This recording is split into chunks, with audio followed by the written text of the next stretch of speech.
Welcome to the Week 5 video presentation series. This presentation consists of 12 plays, which happened at the varsity level across the state of West Virginia during last week's play.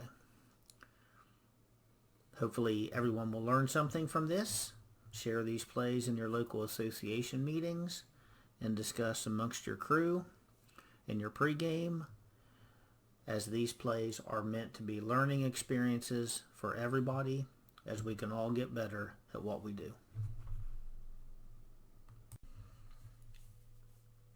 In play number 1, we are going to have a good holding call on the edge made by the line judge. There is definitely restriction on the opponent, so this is good officiating by this crew, and this is the kind of holding calls that we would like to see.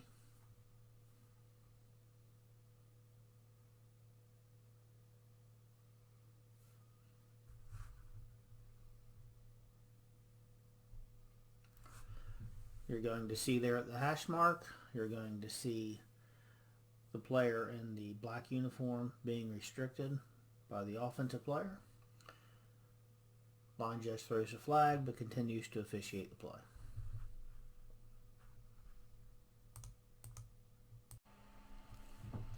In play number 2, we're going to have a good offensive pass interference call. The offensive player is going to go downfield and initiate a block, and the pass is going to cross the line of scrimmage. So remember, the restrictions for the offensive team begin at the snap because the offensive team knows that a pass play is called. So this is a good pickup here by the deep official of getting this call correct.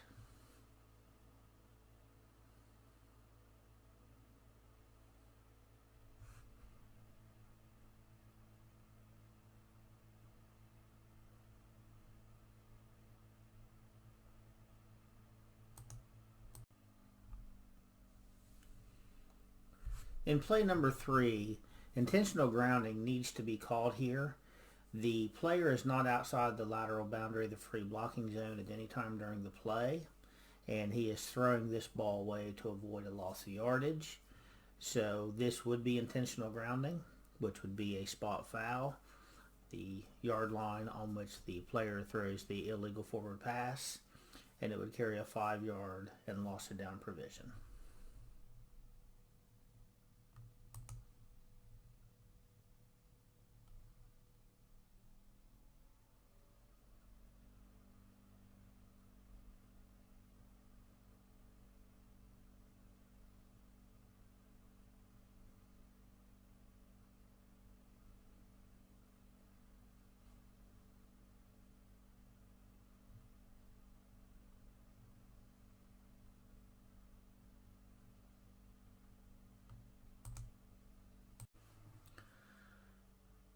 On play number 5, this is going to involve the new rule on intentional grounding and being able to throw the ball away that is new for the 2022 season. Now we must keep in mind that even though the passer is throwing the football away and can do this legally as long as they are outside the lateral boundary of the free blocking zone, which is 4 yards either side of the football, we still must be aware for ineligible men being downfield. Because for the pass to be legal, it has to get back to the line of scrimmage. But with that being said, with the ball crossing the line of scrimmage, the ineligible receivers are still not allowed to go downfield. So we must be aware of this, and I was asked by the crew to show this play as they brought it to my attention, as they wanted it to be shown so it could be a learning experience for all, as they realized after the play that they had missed the ineligible men being downfield, and they did not penalize as they should have. But once again, I appreciate the crew reaching out to me and asking me to share this video clip with you so we can all learn from everybody's experiences out on the field.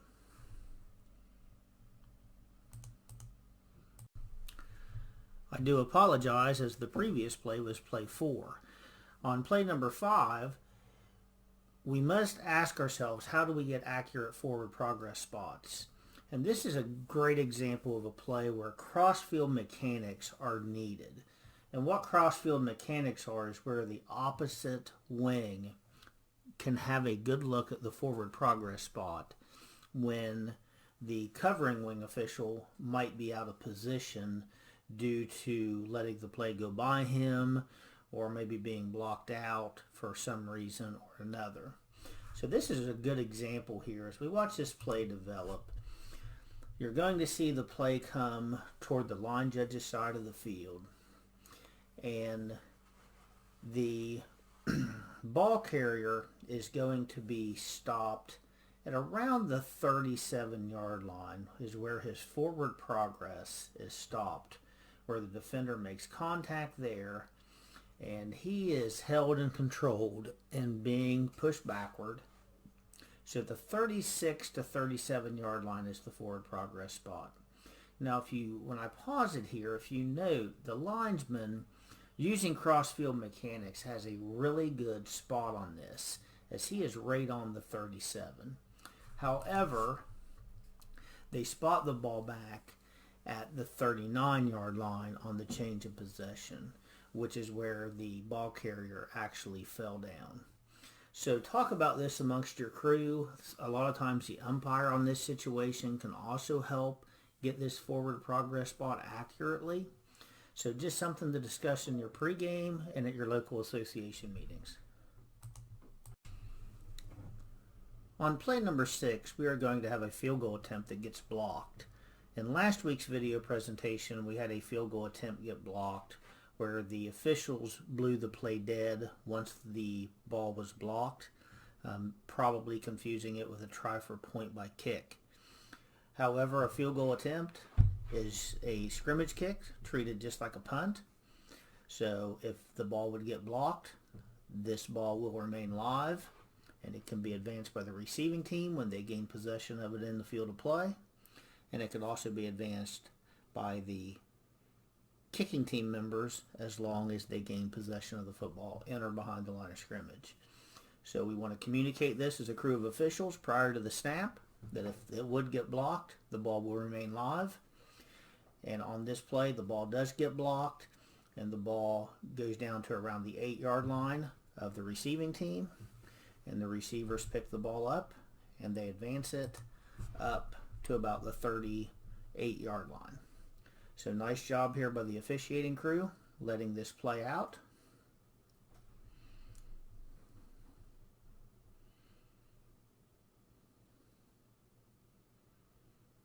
So the ball comes to rest around the 8-yard line. The receiving team picks it up and advances it and gets back to around the 37-yard line. Good job by the officiating crew here. In play number 7, we are going to have good side judge coverage on a deep pass down the sideline. As I said in last week's presentation, the majority of deep passes that I see on film are down the sidelines instead of deep middle of the field. So by having the two deep judges on the sideline during the play, we get much better coverage on ruling on these pass plays. So this is a nice job once again here by the side judge.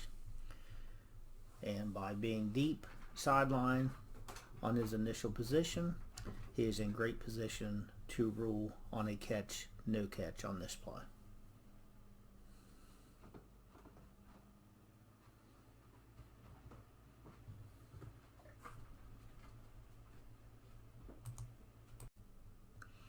On play number 8, we are going to have a try for point. So the snap is at the 3-yard line. So the basic goal line mechanics is when the snap is inside the 5-yard line, the wing officials, both linesman and line judge, go to the goal line pylon immediately as soon as the football is snapped without any type of delay. So we must review our basic mechanics and practice them accordingly.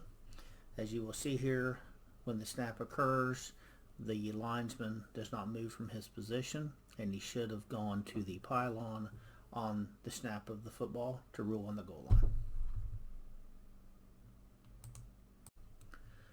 In play number 9, we are going to have a foul by the receiving team during the kick. The foul occurs beyond the expanded neutral zone, and the kick ends beyond the expanded neutral zone. So we have a PSK foul here, with the basic spot being the end of the kick. If the foul would occur behind the end of the kick, we would apply the all but one principle. But in this particular play, the foul occurs in front of the end of the kick, so the basic spot is the end of the kick, and the crew enforced this foul correctly and penalized from the basic spot, which was the yard line on which the kick ended. So good job here by the crew officiating this play properly. You will see the foul here for a block in the back at around the 50-yard line, and the kick ends at the 46-yard line. So nice job by this officiating crew. In play number 10, we're going to have a nice job of the referee ruling this an incomplete pass. We see a lot more of this type of play where the player will go in motion and the quarterback will pitch the ball forward to the guy crossing in front of him in motion. So this is not a handed pass. This is a forward pass because there is a loss of player possession between the quarterback and the player he is pitching the ball to or passing the ball to. So with the initial direction of this ball being forward, if it does hit the ground, it is an incomplete pass. So make sure that we rule it correctly as the crew did here. This play happens very fast on the field, so make sure that you process what you see and call it correctly.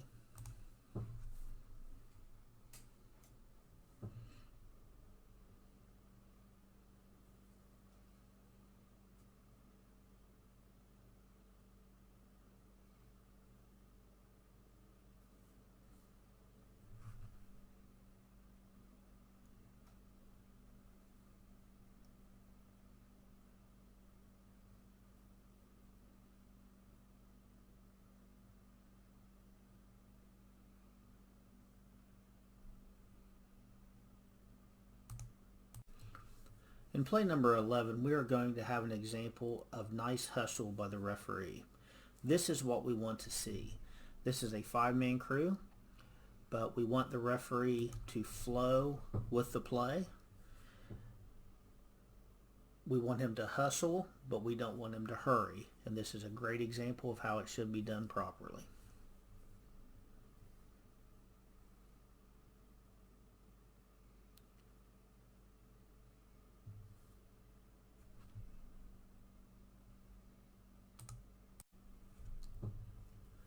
Play number 12 will be the final play in this week's video presentation, but I want to thank everyone for their time and attention in watching this, and hopefully you have learned something watching these 12 plays, and you can take what you learn and you can apply it the next time you got on the field. I want to wish everybody good luck this week, safe travels, and hope you have great games.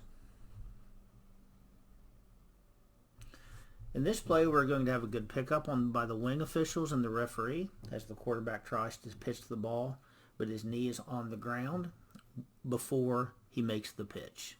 So the ball is dead with the player's knee on the ground with it in his possession.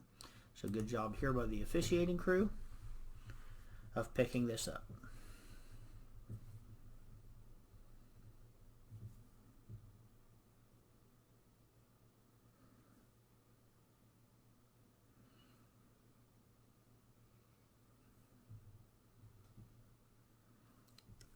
Once again, good luck to everybody this week and safe travels.